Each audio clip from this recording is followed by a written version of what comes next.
Hello students, here we are going to discuss question 68 of KVP by SA question paper which was held in year 2016. So देखते हैं ये question क्या बोल रहा है. A uniform metal plate shaped like a triangle ABC has mass 540 grams. Okay, length of sides AB, BC and CA are 3, 5 and 4 centimeters respectively. The plate is pivoted freely about point A. Okay, what must be added to a vertex so that plate can hang with the long edge horizontal. Okay, so observe कीजिए, यहाँ पर मैंने right hand side में already एक figure include किया हुआ है. आप इसमें ऑब्जर्व कर सकते हैं कि यहाँ पर ये जो ट्राइंगल है 3, 4, 5 सेंटीमीटर साइड्स का ट्राइंगल, इसका सेंटर ऑफ मास कहीं यहाँ पर होगा, राइट. ये जस्ट एक फिगरेटिव या सिंबॉलिक लोकेशन है. सो पॉइंट ये है कि जब हम बात करते हैं किसी नॉर्मली किसी एक हैंगिंग प्लेट के बारे में जिसका सेंटर ऑफ मास उसके सेंट्रॉइड पर एग्जिस्ट करेगा, इस सिचुएशन के अंदर बेसिकली होगा ये कि जो लॉन्गेस्ट साइड है 5 सेंटीमीटर साइड, वो बेसिकली हॉरिजॉन्टल नहीं होगी. इनिशियली वो किसी एंगल पर होगी हॉरिजॉन्टल के. क्यों? क्योंकि यहाँ पर पॉइंट ए जिस पर सस्पेंड किया हुआ है हमने सिस्टम को, उस point A and centre of मास को ज्वाइन करने वाली लाइन वर्टिकल होने वाली है. वाई? बिकॉज इस पॉइंट से लगने वाला downward mg force and point A से लगने वाला अपवर्ड रिएक्शन फोर्स, इन दोनों का कोई भी नेट टॉर्क इस सिस्टम पर नहीं आना चाहिए, राइट. सो हमारा ऑब्जेक्टिव क्या है? हमारा ऑब्जेक्टिव है कि इस प्लेट को पॉइंट बी या फिर पॉइंट सी पर कोई एक मास को सस्पेंड करके हम इस प्लेट को या फिर साइड बी सी को हॉरिजॉन्टल बना सकें. तो ट्राई टू अंडरस्टैंड कि अगर मैं पॉइंट सी पर एक मास सस्पेंड करता हूँ तो उस केस में ये जो प्लेट है उसकी टिल्टिंग और ज़्यादा होगी एंड साइड सी भी कभी भी हॉरिजॉन्टल नहीं हो पाएगी. इसका मतलब इस क्वेश्चन का सोल्यूशन सिर्फ एक ही तरीके से लाई करता है, वो ये कि पॉइंट बी पर हम एक मास सस्पेंड कर दें, राइट. अब हमें ये पता लगाना है कि पॉइंट बी पर सस्पेंड किए हुए मास की value option C option D में दिए गए मासेस में से कितनी होनी चाहिए, राइट. एंड इसके लिए मुझे ये पता होना चाहिए कि सेंटर ऑफ मास लोकेशन का है. Now let me tell you क्यों. सो अब जरा राइट वाले फिगर में आकर के देखते हैं. सपोज कीजिए पॉइंट बी पर हमने एक पॉइंट मास जिसकी वैल्यू स्मॉल है m है उसे सस्पेंड किया है एंड लेट अस से कि इस पूरे ट्रायंगुलर लैमिना का मास कैपिटल M है, right. So please try to observe कि इन केस अगर हमें रेड कलर से डॉटेड लाइन बनाई गई जो साइड है दैट इज AM, उसे वर्टिकल रखना है, right. Please try to understand BC side पर AM परपेंडिकुलर है एंड अगर BC हॉरिजॉन्टल है तो AM वर्टिकल होगी. सो इसका मतलब ये हुआ कि सेंटर ऑफ मास से इस लैमिना का जो वेट है दैट इज कैपिटल MG, उसका torque about point A, about this vertical axis AM, ये वर्टिकल साइड AM, उसका टॉर्क स्मॉल mg के टॉर्क के बराबर होना चाहिए, राइट. अगर हमें इक्विलिब्रियम अचीव करना है so you can say point M या फिर पॉइंट A के अबाउट जो टॉर्क स्मॉल mg का होगा वो इक्वल एंड अपोजिट होगा in the direction as the capital MG torque. So torque लिखने के लिए मुझे इस वर्टिकल साइड AM से ये वाली डिस्टेंसेस चाहिए. Let's call these distances as x1 and x2, right. So इस क्वेश्चन का सारा जो मैथमेटिकल प्रोग्रेस है वो इस इन वैल्यूज को x1 एंड x2 वैल्यूज को डिटरमाइन करने में ही है, राइट. अब जरा समझते हैं कि इसको कैसे पता किया जाए एंड इसके लिए हम नेक्स्ट स्लाइड या फिर नेक्स्ट पेज पर चलते हैं. सबसे पहले जो राइट वाला फिगर है हम जरा उस पर ध्यान देंगे. राइट वाले फिगर में आप ऑब्जर्व करेंगे कि मेरे पास एक ट्राइंगुलर लैमिना है. लेट अस कंसीडर कि इस ट्राइंगुलर लैमिना की जो साइड्स हैं वो L1 एंड L2 है, right. Hypotenuse is not important here. So please remember कि अगर एक यूनिफॉर्म ट्राइंगुलर लैमिना है, दिस इज इंपॉर्टेंट, ये यूनिफॉर्म होना चाहिए, mass distribution must be uniform. Then उस केस में इस ट्राइंगुलर लैमिना का जो सेंटर ऑफ मास है उसकी लोकेशन हम L1/3 एंड L2/3 डिस्टेंस पर लिखते हैं from the point which is having a right angle triangle, right, right angle in this triangle. Okay, so अगर से पॉइंट O को ओरिजिन माना जाए then centre of mass location will be L1/3, L2/3, right. Now इस concept को हम इस इस प्रॉपर्टी को हम इस्तेमाल करेंगे इन ऑर्डर टू डिटरमाइन कि ट्राइंगल ए बी सी का सेंटर ऑफ मास कहाँ पर है, right? This is the location of centre of mass and इसकी डिस्टेंस, ये वाली डिस्टेंस जो है वो कितनी होगी। अगर मैं किसी तरह से ये पता कर पाया कि ये डिस्टेंस जिसे मैंने एक्स लास्ट फिगर में x2 नाम दिया था, अगर मैं ये पता कर पाया तो फिर मेरा काम बन जाएगा, राइट?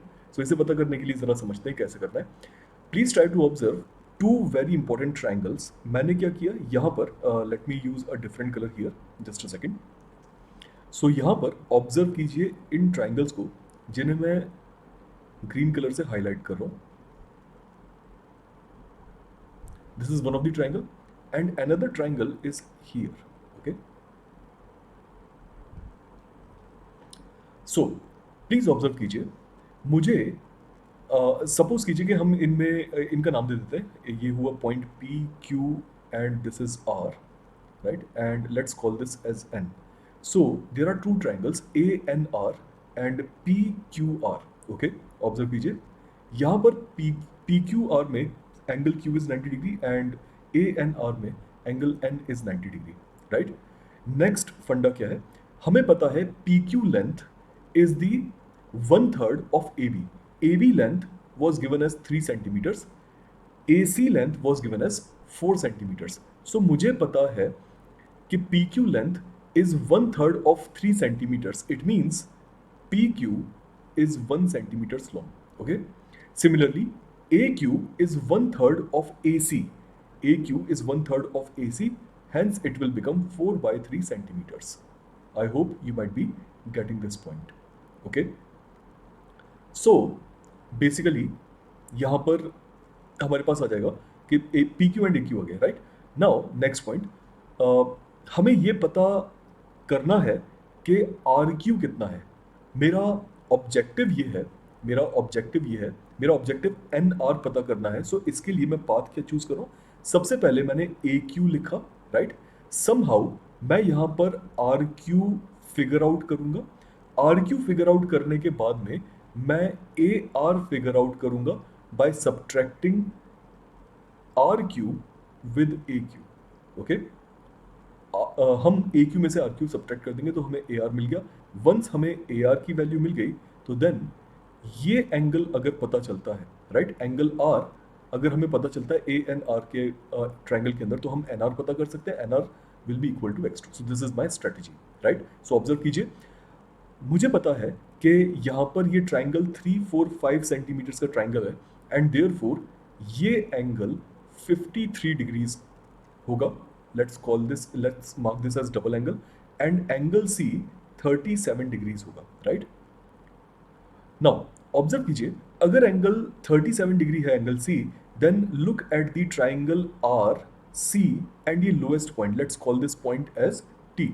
सो R T C ट्राइंगल में angle T is 90, C is 37, therefore angle R will become 53 degrees, right? 53 degrees को मैंने डबल एंगल से मार्क किया हुआ है। सो एंगल R 53 है तो फिर एंगल P डेफिनेटली 37 होगा। मैं 37 को सिंगल आर्क से रिप्रेजेंट कर रहा हूँ, राइट? सो आई थिंक आप ये चीज़ समझ गए होंगे। नाउ अगर आप ट्राइंगल AMB को देखेंगे तो इसमें एंगल B 53 डिग्री है, हेंस एंगल A इस ट्राइंगल का 37 होगा and therefore angle A in the triangle ANR is going to be 53 degrees, right? So आप किसी भी तरफ से जाइए, अगर आप C से चल करके जाते हैं तो भी R 37 आएगा, अगर आप B से रेफर करते हैं तो भी एंगल R 37 डिग्री आएगा इन the triangle of ANR, okay? सो हमारा ऑब्जेक्टिव कंप्लीट ऑलमोस्ट होता है। यहाँ पर RQ की वैल्यू हमें कितनी मिलेगी, यहाँ से ऑब्जर्व कीजिए, this angle is 37 degrees. Let me change the ink in a bit of time. So यहाँ से R angle this angle is 37 degrees, so RQ will be equal to PQ tan 37. I hope you guys might be getting this idea. So RQ is PQ tan 37. PQ की value थी 1 centimetre, tan 37 is going to be 3/4, right? So 1 times 3/4 will be the value of RQ. So मैं RQ की value मिल गई। AQ की value थी 4/3, so our AR will become 4/3 minus 3/4. Okay, अगर इसे solve करते हैं सो हमें मिल जाएगा 7/12 centimetres is the value of AR. Value of AR मिलते ही हमें चाहिए x2 which will be equal to n into r, right? And that is equal to AR cos angle R, cos of angle R, that is 37 degree. AR is 7/12 and cos 37 is 4/5. So we are going to get 7/15 centimeters as the value of x2, right? Next point या next objective हमारा है x1 value भी पता करना which is BM, and it is very easy कि अगर आप triangle AMB observe करते हैं, राइट, जस्ट ऑब्जर्व करते हैं ट्राइंगल AMB, तो ट्राइंगल AMB में x1 की वैल्यू हो जाएगी AB cos 53 degrees, right? The value of AB is 3 centimeter. Cos 53 is going to be it is going to be 3/5, so that's going to be 9/5 centimeters. Okay, so triangle PQR and triangle ANR में हमने mention किया, ठीक है. सो observe कीजिए, हमें x2 पता चल गया, x1 पता चल गया, हमारा ऑब्जेक्टिव कंप्लीट हो जाता है.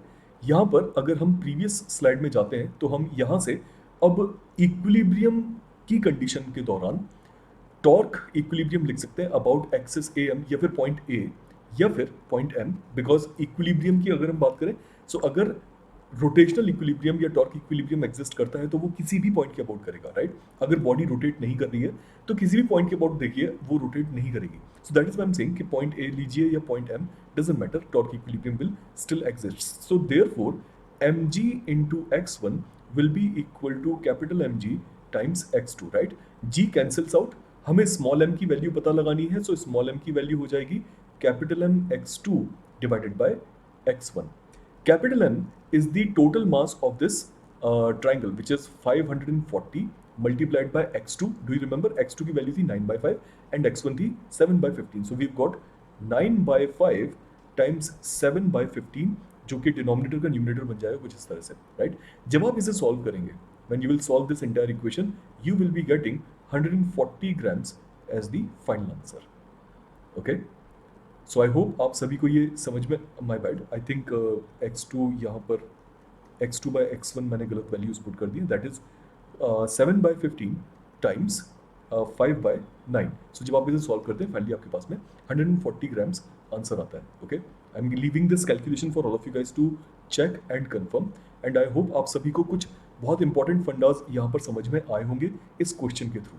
ओके, प्लीज रिमेंबर ये कंसेप्ट एक इंपॉर्टेंट कंसेप्ट है. For a right angled uniform triangle आप हमेशा सेंटर ऑफ मास की लोकेशन L1/3, L2/3 पर आप हमेशा इसे लोकेट कर सकते हैं सेंटर ऑफ मास को, राइट?